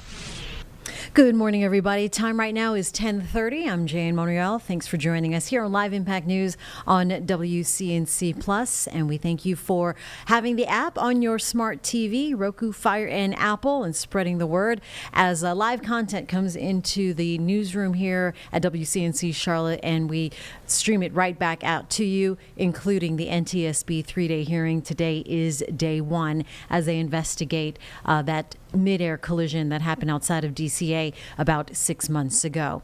Also, following a Senate Commerce meeting, the hearing that is happening to decide to limit the use of facial recognition technology, particularly in the airport.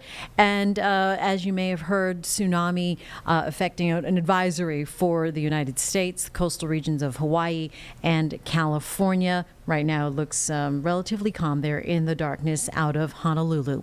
But we continue to listen in on to that NTSB meeting and hearing that is happening right now, live on Impact News on WCNC Plus. Proxy. I'm sorry, just clarification. Both altitude errors Both are not sets in the of final. altitude Yeah, errors. just Sorry. for clarification. Do we believe that crews should be informed of this difference?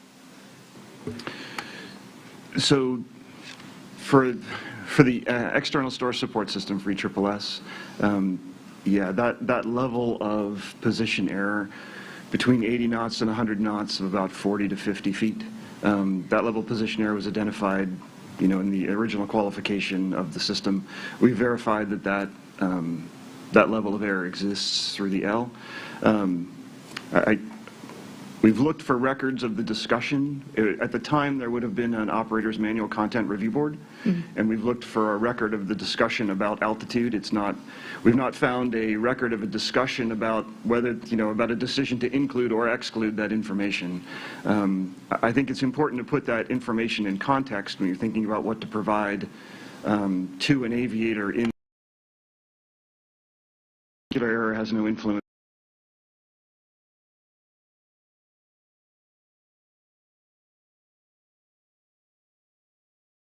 Spec, and in my experience, typical aircraft separation distances are 500 feet or more. So it would be, I'd be speculating if I went to the reason of why put that in record.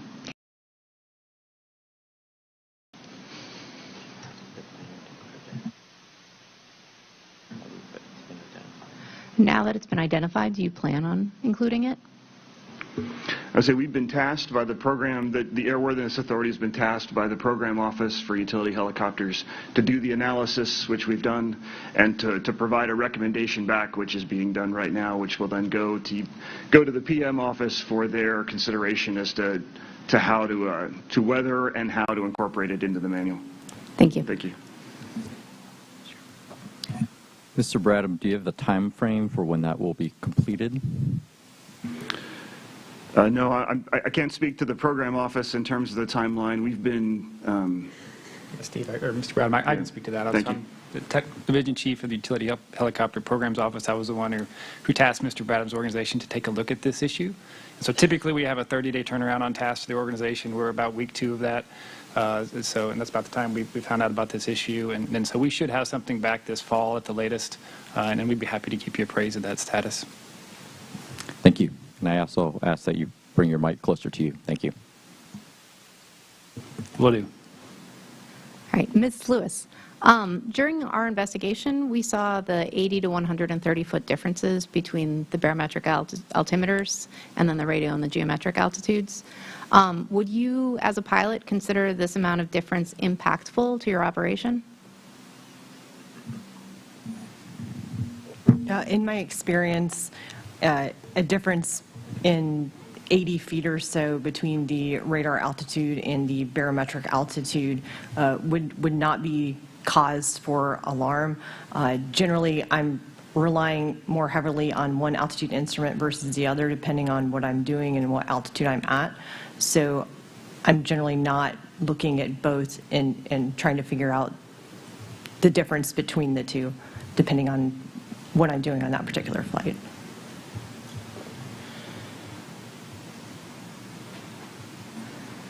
All right, this is for Mr. Cooper, Bradham, and Rosengren, just to start. But during the ground testing of the 12th Battalion helicopters, 2 of the helicopters, the barometric altimeters were within 20 feet of tolerance. But once we were in forward flight, 100 knot, with 100 knots of forward speed, the barometric altimeters showed errors of 80 to 130 feet. What types of errors do you believe could contribute to this 80 to 130 foot discrepancy? Yeah, I'll start with that one, please. So when you think about all the different errors that could contribute to that, one, you have to make sure the Colesman window is clearly set correctly, and that the Colesman window actually reflects the right barometric pressure. So the flight tests you're referring to are the ones on the 15th of May, that 1-unit flight. So backing up, it's important to point out that that's really an anecdotal event. It doesn't use the standard flight test methods that the military and the FAA would use in order to characterize a pedostatic system. So there's not an independent truth measurement of barometric pressure and some of the other things that we would use here. But so in terms of the errors, one is the Colesman window. Then you have the instrument error, which is what you saw on the ground. All 3 of those aircraft were registering altimeter low on the ground, but within spec, right, for the instrument error. Then you have the position error. So 2 of the aircraft were clean, and 1 of the aircraft was ESSS. So the clean aircraft at 100 knots, you're looking at about roughly 7 feet altimeter low in position error for the ESSS aircraft, about 50 feet position altimeter low for position error. And then you also have to correct for non-standard temperature, because you're trying to compare radar altimeter to barometric altimeter. And so that wasn't a factor for the accident aircraft because the conditions were close to standard and you were low altitude. But on the 15th of May, those flights, you were flying at about 1,000 feet and about 9 degrees hotter than standard based on the aircraft OAT. That's about 36 feet altimeter low. So the combination of those factors, the instrument error, the position error, and a temperature correction, which all happen to be in the same direction, doesn't always happen that way, but in this particular case did, that if you carry that for the 3 aircraft, those errors ends up bringing you to relatively good agreement between rat out and bear out, if you compare them that way. Thank you. And I concur with all the statements that were made. Just one clarification, because I was involved in that ground evaluation. One of the aircraft, the right altimeter, did fall outside the Army maintenance manual check limit, so that was out of spec, and in fact its vibrator was inoperative, so that right altimeter data would be in question for that aircraft. Thank you. Mr. Rosengren, do you have anything to add? No, I just, the only comment I have there is whenever Mr. Bradham and I kind of went through the data, pursuant to some of the questions I think we'll have later, I was properly educated and pleasantly surprised. We was able to get to doing the air stack ups within 1 foot of the differences, and so we'd be happy to provide that data to you in writing later. We would definitely appreciate that. Thank you. Yes, ma'am.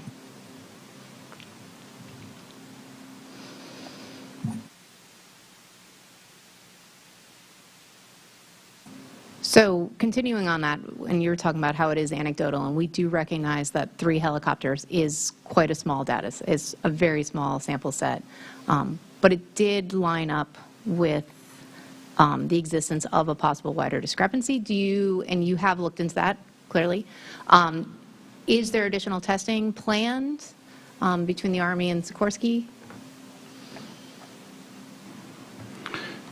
So I would, from an airworthiness perspective, we've gone back through the data, and we have airspeed calibration data for the Lima. We understand the static position error.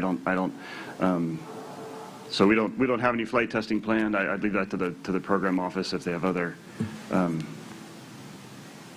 thoughts relative to that.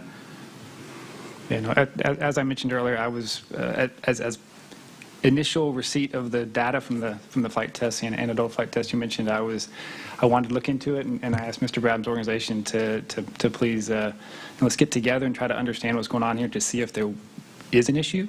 And again, after stepping through all of the various sources of error, and again, it's a very piece part manner, everything was within specification minus the discrepancy we've tasked them to look into, and so I don't see any need from a safety or airworthiness perspective to do any changes for the Lima helicopter. From my perspective, I advise the colonel who advises the Army the safety of the aircraft. My perspective is this is a safe aircraft. Yeah, and we can, if you'd like, we can talk to the difference between the recorded pressure altitude in the recorder. Yeah. Oh, cool. Thank you.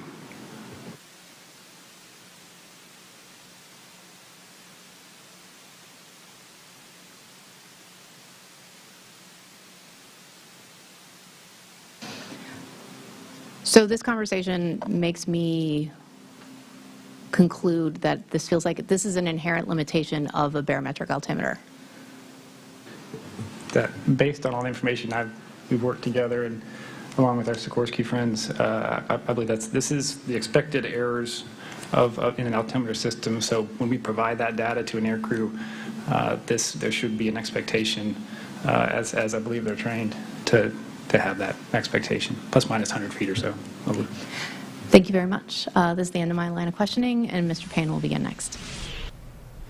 And at 10:41, you're watching Live Impact News on WCNC Plus as we continue to listen in live on the NTSB investigative hearing that's going to be taking place for the next 3 days out of D.C. I want to switch gears right now because we are talking Carolina Panthers training camp. I don't know how many days now. How many days were today's Wednesday? Weekend, 6 days, yeah, well over yeah. a week. So Danielle Stein actually on the phone with us this morning from B of A. Danielle, how's it going?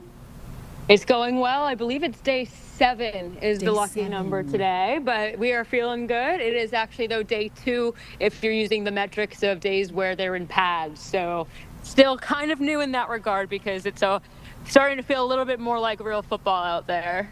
Yeah, how are they looking past couple of days? Yeah, things have been good. So they were in pads on Monday for the first time. Then they went back to wearing no pads yesterday, and then here they are again. They can only have a certain number of days where they're allowed to actually train wearing pads, so they do it kind of strategically, space them out a little bit, work on some things in between. So these days are the ones where we can expect the practices to be a good bit longer and definitely a lot more physical. We saw the last time that they were out there in pads, it ended up resulting in a little bit of a scuffle. Chuba Hubbard and Trevin Wallace getting into it at the end of that day. So I think the team, though, likes that. Of course, they like that neither of them got hurt to any large degree, but they like the physicality that comes on days like this where it feels like it's really starting to emulate a real football game. Yeah, certainly making an impression, and the energy's got to be welcome. You know, people get fired up. Anyone making a strong impression for you? So I think today, the thing that I wanted to make note is there's a couple guys who are actually not dressed for today, which I wouldn't say is too big of an alarm, but it is some people who we have been watching closely. One of them being Hunter Renfrow. It looks like he has a vet day, so he's out there right now, but he's wearing street clothes. He has, a t-shirt, a baseball cap on. He's one of 3 that I've made note of so far, as well as cornerback Mike Jackson, and also Pat Jones II. He just came over from free agency from the Vikings. All of them seem to be on vet days. Renfro's case is, of course, one that we're all watching really closely as that wide receiver room is starting to come together. It's that question is if we think Renfrow is going to be maybe that last one to get into that wide receiver group in the end, because we know the competition is pretty tight there. So, of course, we want to see as many looks of him as we can right now, but it's good to also give sort of days off for some of these vet players like him. Yeah, I mean, Nick Sturtevant's joining us here in the Live Impact studio, Danielle, because he's our #1 Panthers fan in the newsroom. Talking about the wide receiver room. Yeah. Nick. So I have a question, Danielle. You've been doing great work out there at training camp, you and Carboni, 1. But 2, it's been a while since we've had big personalities on the team, and I feel like this year we have those personalities in Princely and Trevin Wallace, also Xavier Legette. How's it for you been covering those big personalities on the team? I think it's awesome. And it's so true. I do think it kind of is more of of course, there's always in sports been personalities, but part of me thinks that just the era of social media and just some of the younger generations, as I sound old saying that, but people maybe even closer to my age bracket, you grow up around these social media lifestyles, and then you start to develop more of that personality yourselves. Like talking to Princely yesterday, he has such a personality, and he's the same as he is online too. So I think that kind of endears yourself to fans in a way too, because you're more accessible and relatable too. He was saying he doesn't want to be that guy who's just a public figure. He wants to be able to interact with fans if he wants. A fan, even after that first day of training camp when Princely had that strip sack on Bryce, said, "Keep your dirty hands off of my quarterback." And he responded with a salute emoji just, to break the ice and be funny about it. But that kind of barrier breaking, I think is pretty cool to see in this kind of era where we are right now in sports. Speaking of Bryce, he's probably appears to be one of the quietest guys out there on the team and the biggest star on the team. How's he looking? I've been going through X and Instagram, and there's been a lot being made about his connection with T-Mac. But how is Bryce looking out there on the field? He looks good. I feel like of course, this is my first season covering the team, so my impressions are based off of this, just being a general NFL watching Bryce Young as well too, but he definitely just seems so confident where he is right now. He seems to interact with all the other guys that he comes across. I just saw him doing a handshake he had with T-Mac. He seems to have good rapport with so many different guys out there, and he's definitely just more of that leader. He seems to laugh. He seems to be a little bit more vocal in terms of like the fun aspect as well too. So it is good that we're starting to see some personality out of him. I mean, that position group around him with the wide receivers between Leggett, T-Mac, Jimmy Horn, like those are guys who, like you were talking about, they have big personalities too, and they're funny. And I hope at least that Bryce is kind of feeding off of that the more he becomes more comfortable as well. But no, Bryce is definitely just still endearing himself to the fans. I just saw some sweet photos of him walking his mom down the aisle at his parents' had a vow renewal a couple weeks ago, and there were some nice photos coming out of that. People love to see Bryce in life outside of football too, but then when they see it translate onto the field where he's starting to show that personality a little bit more too, I think that's looking pretty good too. You got to put some respect on my quarterback's name out there. Everybody out there, because you're talking about Heisman Trophy winning, quarterback from Alabama. He was the guy in high school. I think people forget about that, Danielle. Like Bryce is that guy. Right, and he definitely started to prove that again towards the end of last season. And it's true. Maybe some people. You forget that once you maybe have a couple bad games, you forget about some of your previous accolades. But in the end, he's still someone who, at his time, was the best in the country. And I don't think the talent level has slipped by any means. Of course, just being in the NFL compared to college is a different game. But his motivation out there right now looks really good. And it looks like he's got, again, that relationship with Dalton looks fantastic as well. And he's just coming in with more and more confidence. And I think that might have been the piece that's been lacking in his game ever since he's been in the NFL is, of course, the skills might be there, but the confidence may have been still developing. So as he's going into another season, I think we can expect that trajectory to go even higher up. Danielle, what's the itinerary look like today? And we know they're back in the pads, but more of the same? Yeah, more of the same. We can expect a longer day out there on the field. Unfortunately for me, my little neck fan that I have just died, so I'm going to find as much shade and water and sunscreen as I can because long practice means I will be sweating out here. But no, we can expect to see a little bit more of some actual action, 11-on-11s, hopefully. And I think soon coming up, we'll be seeing a little bit more of those individuals, which obviously we love getting those videos out to you on social, seeing some of those receivers going up against the defenders, things like that. Those little individual position battles always look really good. Hopefully we'll see some of that, positive tension that we saw on Monday as well. Maybe not exactly a fight, but you want to see these guys starting to really get into that football mindset. The guys do have a day off tomorrow, and I do know that Bryce Young will be taking part of a really cool event where he's going to be speaking to some local teens about mental health awareness, something that he's really passionate about, and comes from a family where his dad's a psychologist and his mom is a teacher. So the guys have the day off tomorrow, which will be great, and Bryce sounds like he'll be spending it doing some really good things in the community. All right, good deal. We gotta get her a neck fan. Yeah, that's what I'm saying. That's my first thing. I was like, can we get Danielle a neck fan? Like, I'll bring it to her. My girl needs some air.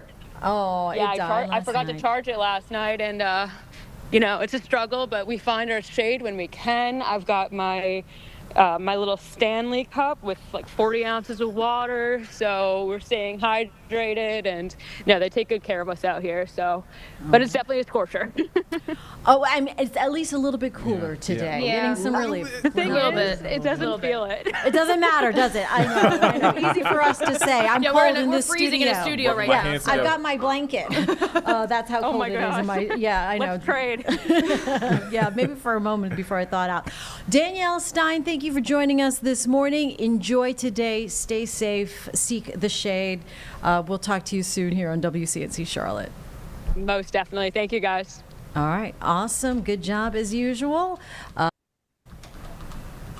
I'm getting all my mic buttons yeah, here. I didn't know if I was on. I didn't You know if I was on. I'm like boom, boom, boom, boom. All right. Danielle did talk to Princely. She mentioned her conversation yesterday. Shall we play that? Because we do have we have time to do that. Sure. All right, let's do that. This is Danielle's conversation one-on-one with Princely. I'm not going to even try to say his last name. Human Melon. There we go. Yeah. Thank you, Sturdivant. Say it one more time. Human Melon. That's how I've been hearing Human it. melon? Human melon, yeah. I'm going to say human melon. That's what I hear. Okay, good. Human- well, you know yeah, what? yeah. Minus Human the H. melon. Anyway, we can get Human it out. melon. That's how I heard it. That's how I right. could be wrong too, but Okay. I gave it a Either good way- I'll try. check with Danielle when she gets I back. gave it a good try. Either way, he's talking to Danielle Stein. There have been quite a few players who have been making their names known throughout training camp so far. Princely Emmanuel, yours has definitely been one of them. From rookie minicamp to now, how has your time been so far as a Panther? It's been amazing so far. You know, I love the city of Charlotte. The teammates have embraced me and the rest of the rookies, so it's been a great experience thus far. You came out on the first day, made a big play that got a lot of people's heads turning when you had that strip sack on Bryce Young.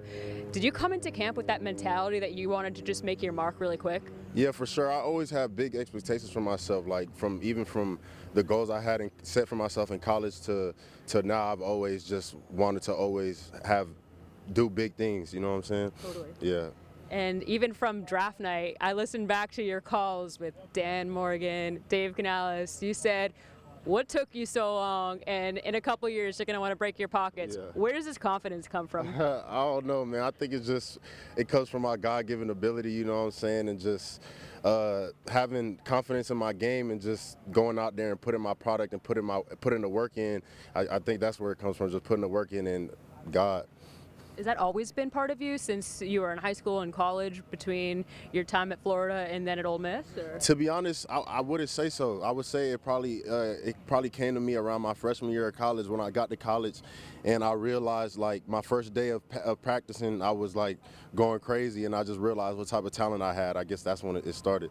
It seems like the fans, though, are taking a liking to the energy that you're bringing. There's another famous Panther who had a pretty good aura, Cam Newton, and you were defending him the other day. What about Cam's personality and persona on the football field do you like that maybe you want to take into your own game? Man, Cam was just a natural leader, and he just pulled in the fans. He just like me. He acts like he's a human being. You know what I'm saying? A lot of football players are just famous people in general. You know, are always standoffish when it comes to the fans and like behind the scenes. But you know, he interacts with everyone, and he's just a leader. And I just think he's one of the greatest to ever do it. You defended him the other day online. Yeah, for sure. I don't know why everybody trying to disrespect him and downplay what he did in the National Football League. You know what I'm saying? He's one of the best quarterbacks to ever grace the football field, and I'm going to stand on that. And you said that without no bias for being a Panther either, right? No bias at all, yeah. So since you've been here, you're also in a little bit of a tandem with Nick, coming as the round 2 and round 3 picks, same position group. How has that partnership and friendship been developing between the two of you? It's been great. You know, we both play the same position, so people might think we clash and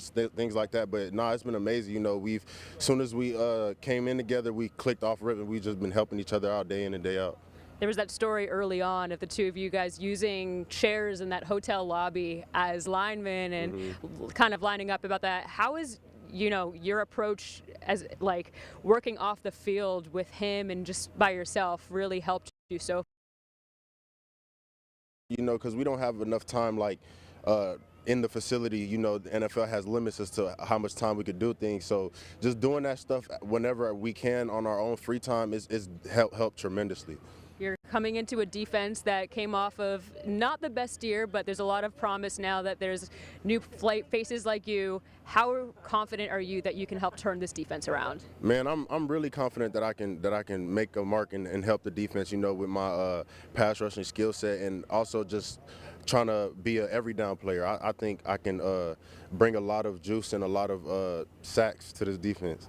When you hear people talking about last year, do you even listen, or do you think, hey, last year's last year, we've got some new players here? Yeah, I don't really listen much because the NFL is always up and down. There's teams that have won one game and then went to the Super Bowl the next year. So you know what I'm saying? It could be a quick turnaround in the NFL. The way we've been practicing and the way we've been putting in the work, I feel like we can beat anybody. So you're obviously new to Carolina, new to Charlotte. What can fans expect out of your game this year? I think they can expect me getting after the quarterback a whole lot and a lot of sack celebrations. Awesome. And a little social media work as well on the side? For sure, for sure. Awesome. Thank you, Princely. Yes, man, I appreciate you. All right. More Cats action for you there. We'll end on that. Yeah. I'm a busy- excited. You're excited. I know. I'm excited too. I'm excited because Love it's football Wednesday. I'm season. excited because it's Panthers camp. I'm excited because we have the 12:30 to 3 o'clock stream. We have a lot going on. Yeah. We have a lot. I actually brought the list today. Good I didn't job. forget it. I Very didn't forget. good. Prepared You have to 90 clap. seconds. You have 90 Prepared. seconds. 90 seconds. All right. So we have CeeLo Green at 1:15. What? Live interview with Why CeeLo do you Green. have He's CeeLo coming Green? The in a CeeLo couple of Green. weeks at the newly renovated Carolina Theater. Jane's been there. She's done a story. Got you. We're talking about cameras in school zones. We're talking about. You don't have to rush. Okay, you said I had 90 seconds. It's still hot outside, so we're going to get a check of the forecast. Yeah. On a much harder note, there's a daycare arrest in Iredell County that we're trying to sort out. That we've got reports of an arrest at a daycare in Iredell County. So we're working on that. And also, there's a press conference happening in Gaston County. A family there of a drowning victim. Questioning the circumstances surrounding that death. We'll have more information from Jesse at the top of the show at 12:30. So again, a lot happening. Wow. So, yeah. All right. End this out on a song, Jane. CeeLo. You CeeLo's got going to be CeeLo? here. CeeLo. You have a question for CeeLo? So what is he? He's on tour right now? Yeah. Well, so his first, it looks like his first stop is Charlotte, Oh, that's great. Carolina Theater. So I have a question for CeeLo. I love the outfits. you love that? I mean, I love, I love. You like a style. good I'm outrageous trendy fit. girl. I love an outrageous fit, and Mr. With the CeeLo Green sunglasses. knows how to kill it with the outfits. I remember my first. We're on time. Okay, so my first sort of coming across CeeLo CeeLo experience was his Goody Mob days. He's a part of the Dungeon family. He was a rapper, still is a rapper, melodic rapper. CeeLo, and I remember in the video, he had a shirt off and he, saggy jeans. Like he was like a street guy. Like that's how I remember CeeLo. Like that's my first impression of CeeLo. Oh, okay. CeeLo Green. So like it's just interesting to see his evolution and his style, as Carlene mentioned, musical style. The as man well. loves feathers. The man I was going to doesn't say, shy away from a headpiece. my question A would be, muumuu. what is his favorite accessory? Oh my gosh. Oh yes. That's what I want to ask him. Okay, Oh my Carlene. gosh. Carlene's going to be here for the interview.